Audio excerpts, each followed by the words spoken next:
Pour ceux qui connaissent la numérologie, vous savez très bien que le nom, ce n'est pas le choix vraiment de nos parents ou de notre famille qui ont tout simplement décidé de nous appeler le nom qu'on a. Chaque lettre équivaut à un numéro, à un nombre.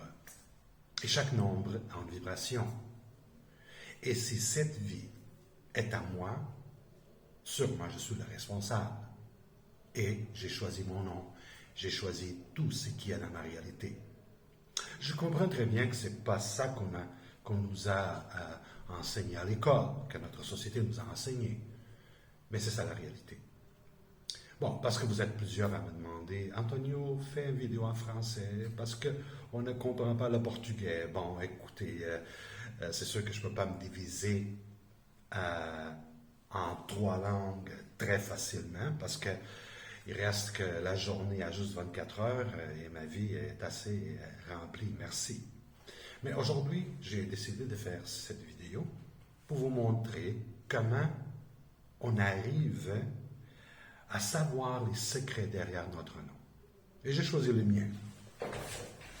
Comme vous voyez, les noms sont composés de voyelles et consonnes. Et c'est sûr que c'est pas par hasard, il y a quelque chose. Il y a une raison à tout. Dans mon système, je vais diviser les voyelles, séparer les voyelles des consonnes. Et pour faciliter ceux qui n'ont pas beaucoup d'expérience en numérologie, et pour éviter des erreurs, on va diviser les noms. J'ai 1, 2, 3, 4 noms. Antonio, on a les voyelles 1, 6, 9, 6.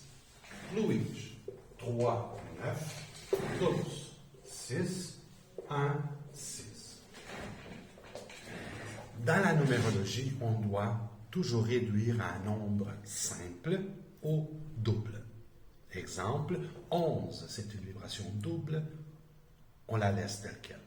Le 22, c'est une vibration double, on la laisse telle quelle. Et le 33, 44 et 55, c'est la même chose, on le garde tel quel. Antonio, 1 plus 6 plus 9 plus 6 donne quoi? 22. On garde le 22. 9 et 3 fait 12, 12 fait 3. 6 reste 6 et 6 plus 1 fait 7. Les voyelles de mon nom égalent à 38, qui fait 11. Autrement dit, ma motivation dans cette vie est en 38, 11. Comme vous voyez, le 11, c'est une vibration double. On ne la change pas. Ce n'est pas en deux. Très important. On va voir les consonnes. Ici, on a 5, 2, 5, 3, 1, 4, 1, 1, 5, 2, 1. OK. 5, 10, 12 qui fait 3. 3 et 1 fait 4. 4 et 1 fait 5. Et ici, ça fait 9. Conclusion, 3 plus 4 plus 5 plus 9 fait 21, qui fait 3. Bon, ma motivation est en 38, 11. Mes désirs intérieurs, mon image sociale, ce que je désire, exemple, je veux être vu et connu comme ça, qui est un 21, 3.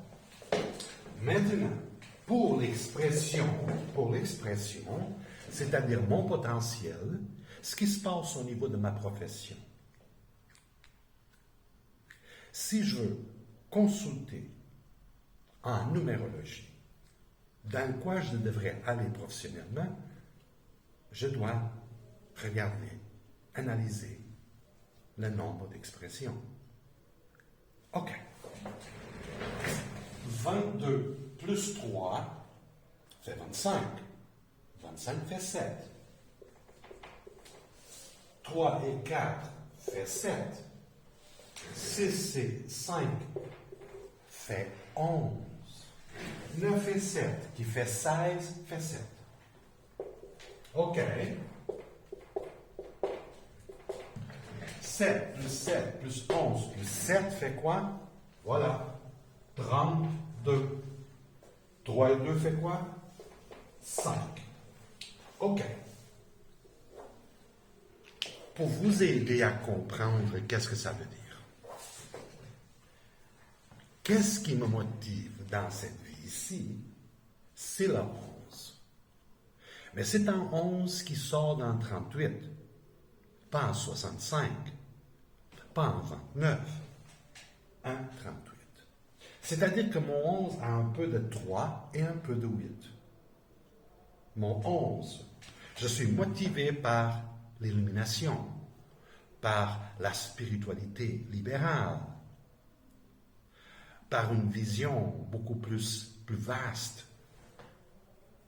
de cette société, de ce monde. Et ce 11 a comme père et mère 3, 8. Le 3, c'est la communication, c'est l'expression, mais aussi du raffiné. Et le 8, c'est le nombre de la réalisation.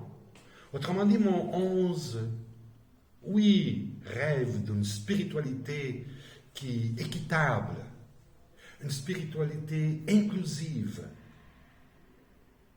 mais ce n'est pas une spiritualité qui va se cacher. Parce que le 3 et le 8 va faire que le 11 parle, montre. Est-ce que vous me suivez? Parfait. Mes désirs intérieurs, mes désirs secrets, c'est d'être vu et connu comme quelqu'un qui a quelque chose de très intéressant à dire, de très intéressant à partager. Mais bien sûr, si je suis motivé par le 11, qui est le nombre de l'illumination, des connaissances, des savoirs, une vision plus ample, ben, je vais avoir quelque chose d'intéressant à communiquer. C'est comme une passion. Mais je veux être vu et connu comme ça. Mais ça ne veut pas dire que je suis ça. Mais en public, je suis ça. Vous suivez? Mon potentiel est en 5. Au niveau professionnel, je dois toujours considérer l'énergie 5. Qu'est-ce que ça veut dire? 5, c'est l'énergie, dynamique, expansion, la curiosité, le changement. Et si je m'embarque dans une profession qui est monotone, routine, ben je vais mourir. Et je dois considérer faire plusieurs choses. Je fais ceci, mais je fais un peu de ça aussi, et de ça, et ça. Autrement dit, au niveau professionnel, il faut que ça bouge. Il faut que ça bouge. Les journées se suivent, mais elles ne se ressemblent pas. Vous me comprenez? Vous me suivez? OK. Ici, on a 5. Bon. Vous m'avez demandé, Antonio, explique-moi un peu. Ben voilà, ça c'est votre nom. Maintenant, quel nom on doit choisir? Très important. C'est toujours le nom reçu à l'intérieur de 36 mois, 3 ans. Si le nom a été changé parce que mes parents sont morts, j'ai été adopté, ou whatever, c'est toujours le dernier nom avant les 36 mois qui doit être pris. Ça, c'est règle 1. L'autre règle, c'est que si vous avez été baptisé, ou vous avez un nom religieux, peu importe la religion, et ça, c'est votre nom religieux, et vous avez reçu un autre nom, mettons, je ne sais pas, au registre civil. C'est toujours le nom religieux qu'on prend. Et c'est très important aussi la séquence qui apparaît ces livres. Parce que si on appartient à un ordre religieux, c'est parce qu'on a quelque chose à régler, à comprendre, à partager, à vivre selon cette religion. Et on doit la respecter. Je ne veux pas dire qu'on devient prisonnier de ça, mais on doit le respecter. Pour la numérologie, c'est le nom que vous prenez.